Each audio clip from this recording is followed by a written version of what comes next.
Olá, meus amigos. Como eu havia contado em vídeo anterior, participei de um concurso de música erudita no Espírito Santo, Vitória, um concurso promovido pelo MEC, Funarte, Instituto Nacional de Música, e eu participei com duas composições para o violão, minhas duas primeiras composições. E eu fiz uma promessa assim para Deus quando eu me inscrevi para esse concurso e disse que se eu ficasse em primeiro lugar, eu iria fazer a faculdade de teologia. Eu sempre gostei muito da Bíblia, das histórias da redenção, do amor de Deus, e eu queria estudar profundamente as profecias e tudo isso, e nada melhor que fazer um curso de teologia. Eu nascera, como já informei em vídeo anterior, num lar adventista do sétimo dia, um lugar muito humilde, muito simples, e eu cantava. Minha primeira experiência musical foi cantando. A gente era a época dos quartetos. Até hoje o quarteto é um estilo de música muito praticado, né, no meio adventista especialmente. A exemplo do quarteto Arautos do Rei. Arautos do Rei é um conjunto, um quarteto conhecido por todas as denominações aqui no Brasil, e mesmo por pessoas não religiosas,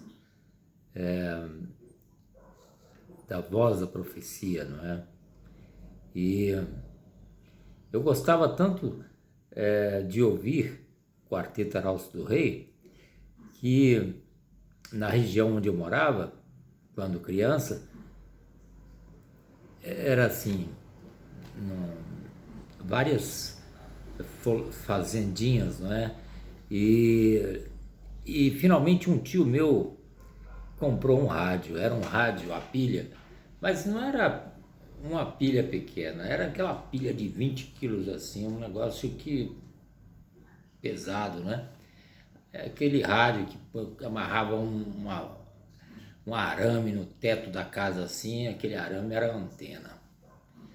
Interessante que pegava emissoras até de Londres, e tinha também a Rádio Cultura de Aimorés, nasceu naquele tempo, né? Onde eu morava era município de Aimorés, então aquela rádio apresentava uns programas, mas chiava mais do que tudo. A emissora não lançava muito, né? Era Rádio Cultura de Aimorés, 820 kHz, ondas médias, falando de Aimorés, como dizia o locutor, para todo o território nacional. E ele ligava, às vezes tinha um programa lá que era Você Faz o Programa, e aí a pessoa ligava para pedir a música, né? Mas antes se ligava, combinando, né? Que ia ligar pedindo, o cara já ficava com o disco ali já no bico da agulha, né? Então, esse locutor, quando ligava, o telefone atendia mal, caía a ligação, Aí ele perguntava: como está chegando o nosso sinal aí em Mascarenhas? Mascarenhas ficava ali a 6 quilômetros. A pessoa falou: tá chiando muito, tá chiando. Então era uma coisa impressionante, não é? E eu era moleque ainda, liguei para a rádio para perguntar para o locutor, ver que coisa de criança de doida, né? Eu perguntei: a rádio está no ar hoje? Ele falou: sim, está. O locutor respondeu para mim: sim, está. Eu falei: então sai de baixo, senão ela cai em cima de você. O cara ficou chateado, né? Pô, uma brincadeira de mau gosto, né? Então a gente ia para a casa desse meu tio, tinha uma voz da profecia, a gente pegava todos os horários que podia, né? Tinha uma voz da profecia às 7 da manhã, a gente andava a trabalhar, atravessava um milharal, ia cheio de sereno, né? Que cai, a gente chegava tudo molhado lá na casa dele, de passar no meio do mato, e ali fazia aquela turma ali ouvindo a voz da profecia. Até os cachorros ficavam quietos na hora da voz da profecia. E tinha aquele quarteto, não é? Uma coisa maravilhosa. E então nós inventamos de criar também um quarteto. Havia uma pequena igreja onde eu frequentava, que era de Juimirim. A igreja de Juimirim, hoje é Mauá. Juimirim, eu não sabia o que era, né, esse termo. Mas eu sabia o que era porque tinha muito lá. Depois de muito tempo procurei no Google, que é Juimirim. É uma pererequinha pequena, preta, que fica mais nas folhas. Aí que eu lembrei, poxa vida, aquele bicho era perereca voadora, a gente chamava aquilo. A gente passava no meio do mato, às vezes vinha voando aquele negócio e grudava na testa. Você ia ver pensando que era alguma coisa, era uma perereca que pulou na sua testa. Uma coisinha pequena, Juimirim. Então, eu vivi ali naquela roça, ouvindo e aprendendo, né? Então, a gente, quando formamos um quarteto, eram primos. Era o Celso, meu primo, filho desse senhor, o Manuel, que era o Neca, que tinha o rádio. Ele cantava primeiro tenor e eu segundo tenor, e o meu outro primo, irmão desse primeiro tenor, era o João, já falecido infelizmente. Ele cantava o barítono, e tinha um rapaz lá que ele era nosso primo e nosso irmão. Ao mesmo tempo ele não era, porque ele havia sido adotado pela comunidade dos Oliveiras, mas era uma pessoa maravilhosa e uma pessoa que logo ele conquistou assim uma liderança, não é? Ele liderava tudo, para coisa boa e para coisa ruim também. Era muito enrolado quando era novo, e a gente ia seguindo os passos desse. Ele era o mais velho, ele cantava o baixo. Mas a gente colocava o disco LP do Quarteto Arauto do Rei tocando em rotação, aquela tinha 33, depois tinha 45, a gente colocava na 45, porque a gente cantava bem fino mesmo, bem agudo, né? E a gente queria imitar os cantores, né? E eu tive que trocar com meu primo, porque eu era o que conseguia imitar o primeiro tenor da voz da profecia, que na época era o Feyerabend. Não sei se é assim que pronuncia, mas era um Henry Feyerabend. Eu sei que ele cantava assim, uma maneira muito... Ele tinha uma música que ele cantava e eu consegui imitar, né? Aquela... Neste mundo há tanta criança, tanta gente também. Mas aí cada um imitava a voz, e era um outro arauto do rei que estava cantando ali em rotação 45, né? E a gente andava de bicicleta, ia para lugares distantes com quarteto para cantar, e o problema é que era 2 bicicletas, e é claro, era o João e esse Elias, que era o baixo, que iam. Eu era criança, bem menor, e o meu primo Celso também era baixotinho, e a gente ia na garupa. Andamos de garupa muito tempo, até que eles inventaram que a gente tinha que pedalar também. Então eles arrumaram uma maneira da gente tinha que ficar deitado para trás e 2 pés em cada pedal. Esticamos um pouco o pedal, e aí a gente ia pedalando a 4 ali, a gente chegava a andar 50 quilômetros para cantar. Então ali foi a minha origem na música, não é? Como que eu adentrei a esse campo da música.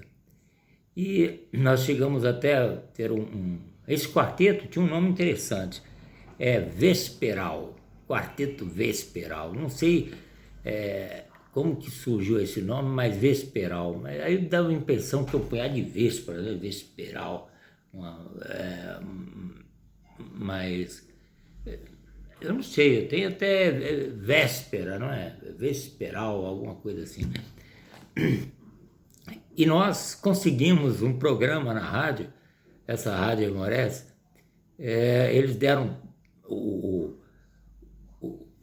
fundador dessa rádio, ele chegou um velhinho lá para fazer, ele queria fazer um programa na rádio, né?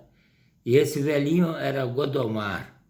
Eu vou contar desse Godomar para saber, para depois informar como nós fomos para essa rádio. Esse Godomar, esse senhor devia ter uns 100 e poucos anos, mas ele tinha um fervor, e ele tinha ele gostava de fazer leituras, né, da Bíblia. Ele foi lá propor ao diretor da rádio, pedindo um horário para ele ler todo dia uma meditação matinal.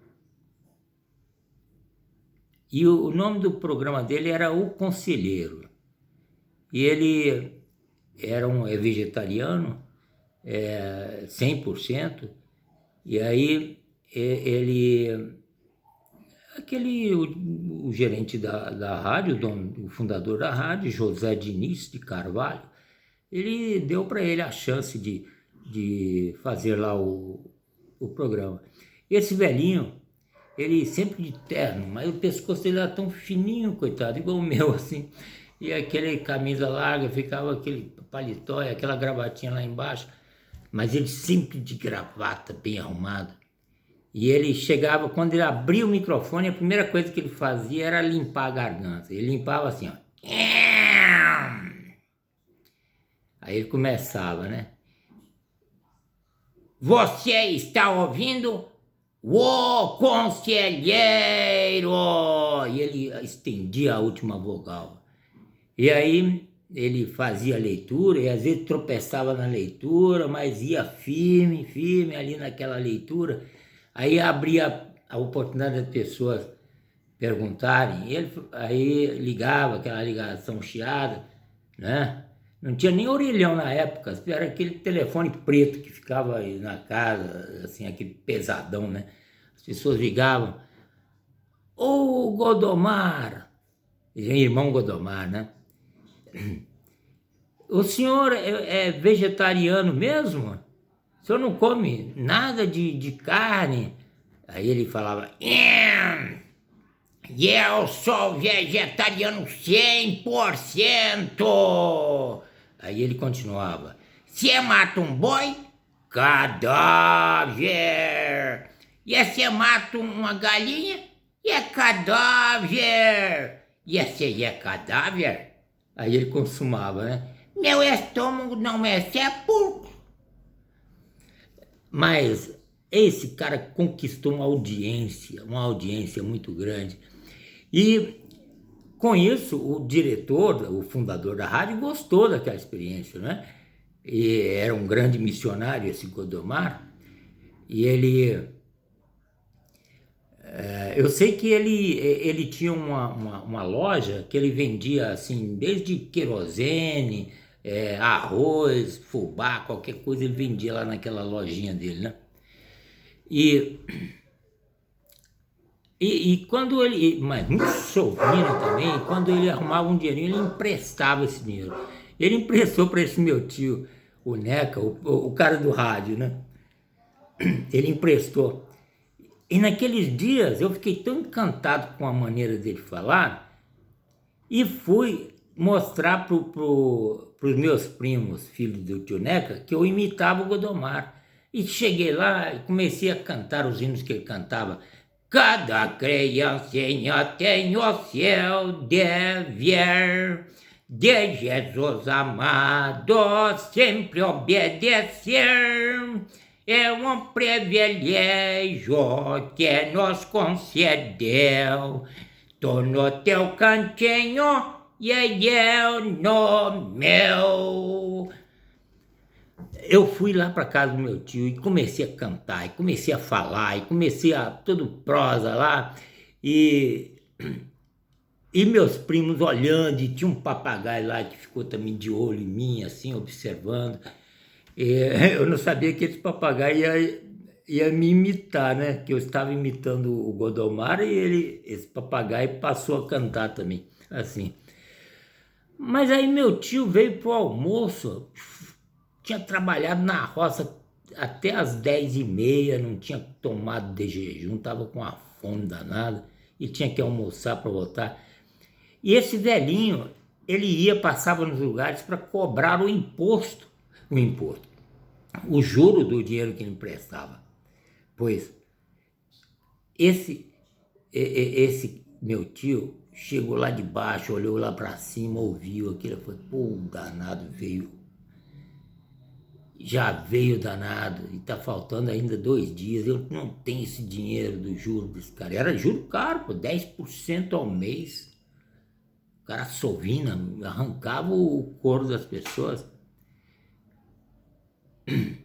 Mas então, quando ele finalmente chegou à tarde, chegou assim, porque esse velhinho quando chegava, ele costumava ficar amuado lá esperando, né?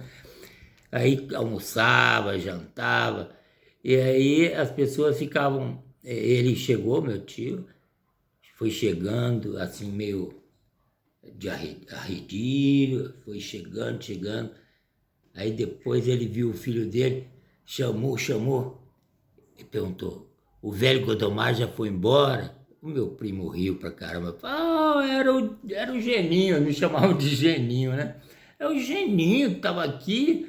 Não é possível que aquele desgraçado me fez passar sem almoço.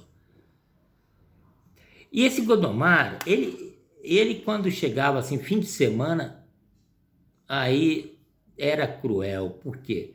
Ele não comia carne e nem deixava os outros comerem, né? A gente geralmente, justamente, a gente comia no fim de semana assim, um franguinho, né? Alguma coisa assim. E ele vinha com aquela cantiga, se mata um boi, cadáver. E aí, aquele negócio. E ele ficava na casa do meu avô. E aí, ele tinha um litro, sabe aqueles óleos de salada antigo, que era de lata mesmo, né? Óleo de salada, com aquela listinha. Esse cara colocava lamparina ali e ficava pregando aquele negócio. E eu ficava atento, observando tudo que ele falava, porque eu repetia logo depois. Eu saía falando e a turma achava engraçado. Aí descobrimos, porque ele estava dormindo na casa do meu avô, que toda manhã, de madrugada, assim, esse determinado horário, ele ia e jogava aquele... em outras palavras, ele urinava naquela lata de óleo, né? Ele usava para tudo, para beber água, para urinar, para tudo. Aí eu e meu primo Celso, que a gente não era boa vida, nada, a gente olhou aquilo. Aí tivemos ideia de fazer um buraco. Aí esperou a hora que ele estava lá fazendo de dia, né? Nós fomos lá num preguinho e pá, fizemos um buraquinho ali. Esse velhinho ficou muito chateado. Mas esse homem marcou muito a minha vida e marcou muito a vida daquelas pessoas lá de Baixo Guandu, todas as pessoas lá em Morés, aquela região toda que a emissora pegava, né? Porque ele não era de andar muito, mas ele cativava as pessoas, né? Então, esse tudo estava na minha origem. O meu desejo também de aprender mais da Bíblia surgiu desse tempo, né? esse velhinho pregava muitas profecias e eu queria imitá-lo e eu estava pregando profecias na voz dele. E então esse velhinho pregou para esse diretor da rádio de Aimorés, o cara acabou se convertendo, passou a ser adventista do sétimo dia, passou a guardar o sábado. Então ele agora no sábado, ele não queria fechar a emissora, então ele abriu para tudo enquanto fosse coisas da igreja. E nisso o quarteto vesperal ganhou 1 hora todo sábado. A gente almoçava e ia de bicicleta, 6 quilômetros, chegava lá em Aimorés, a rádio Cultura de Aimorés, aí a gente, na época, a gente lançava a sorte para ver quem que ia fazer a abertura do programa, né? Eu tinha uns 17 anos, a voz ainda vacilava dava aquelas falhadas, né? Não tava, mas eu engrossava a voz e me colocava como locutor mesmo, né? Era a época que eu já estava me agradando de algumas garotas, estava querendo conquistar. Era a época do Elvis Presley, né? A gente deixava um topete enorme, assim, a influência do mundo é cruel, né? Eu tinha um topete avantajado, assim, meu primo, todo mundo de topete, era calça boca de sino, aquela boca de sino assim que andava, blá, blá, blá, blá. E aí, na época, eu vi o Antônio Marcos, aquele cantor, né? Tinha o Paulo Sérgio, a gente gostava dessa turma, pô, a música popular brasileira daquele tempo era muito bom. Aí eu vi uma foto do Marco, Antônio Marcos, uma calça rosa, boca de sino. Eu falei, é dessa que eu quero, é dessa. Aí eu mandei fazer uma calça para mim, boca de sino, um cinto daquele medalhão assim, um cinto marrom, com aqueles adereços todos. Eu queria, mas cantando quarteto, né? Mas a gente fazia sucesso também com as garotas, né? Cantando os hinos também, né? E aí nós tínhamos aquele programa. E era um programa assim interessante, porque a gente cantava ao vivo, né?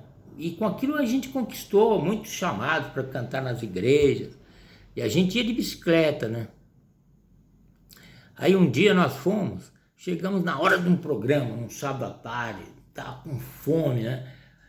Já estava começando o culto, aí o pastor da igreja falou, deixa para comer mais tarde, faz um lanche agora. Aí estava na hora de começar o Elias Rossi, que é o morenão, né? O baixo, aquele que ia na frente conduzindo, é ele que dava o tom para a gente cantar, ele e era tudo assim, zum, zum, zum, zum, zum, tudo de cabeça, o cara fantástico, né? E esse cara, ele combinou, ele muito faminto, foi e comprou um sanduíche. Foi um sanduíche e começou a comer, e aí chamaram o quarteto. E ele, entalado com aquele sanduíche, ele engoliu de qualquer jeito e pôs no bolso, né? E nós entrou todos na frente, ele era o último que entrava, o guarda-costas, né? Só que nós não percebemos que tinha um cachorro grandão de olho, uma magricela, que estava olhando o sanduíche dele. Quando o pastor anunciou o quarteto, que o quarteto entrou, afiliou, aí não era quarteto, mas era 5. Aí eu sei que a gente ali meio querendo, e ele só dando um tapinha assim no cachorro, porque o cachorro queria arrancar o sanduíche do bolso dele, lá na frente da igreja, né? E aquele negócio estava engraçado, né? E a gente ia cantar o hino "Aqui sofremos muita dor". Era um hino que a gente cantava em toda parte, né? E aquilo era um hino autêntico, né? Porque dor é o que não faltava, né? Aqui sentimos muita dor, mas era um hino de esperança, né?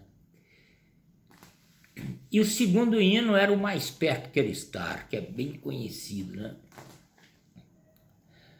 Aí o João, todos eram primos, né? O barítono, que eu ficava no meio, né? Eu ficava perto do lado do João, esse Celso ficava do lado desse Elias, né? E o João ficou um pouco distante. Aí ele deu o tom, e o cachorro ali, ele dando tapa, deu o tom e falou mais perto, fez um sinal pro João, mais perto. Era pro João chegar mais perto, né? Mas eu passou na minha cabeça e na cabeça dos céus que estavam ali olhando para frente, né? Já nervoso com aquele negócio do cachorro. Eu pensei, poxa, ele mudou a ordem dos hinos, é mais perto. Eu só sei que eu comecei a cantar junto com meu primo, mais perto, e os dois, que sofremos. Ficou um negócio todo atrapalhado, e o cachorro começou, e latindo, latindo, foi um negócio estranho. Assim foi a minha vida, e muita coisa interessante acontecia no tempo em que houve a minha formação musical. Mas eu comecei falando de um tema, não é? Do concurso, de que eu havia pedido um sinal para Deus, de que se eu ganhasse eu ia fazer teologia, e acabei não contando essa história. Mas no próximo vídeo, com certeza eu vou contar para você, se eu não me desempacar dessa minha infância e juventude. Obrigado, hein?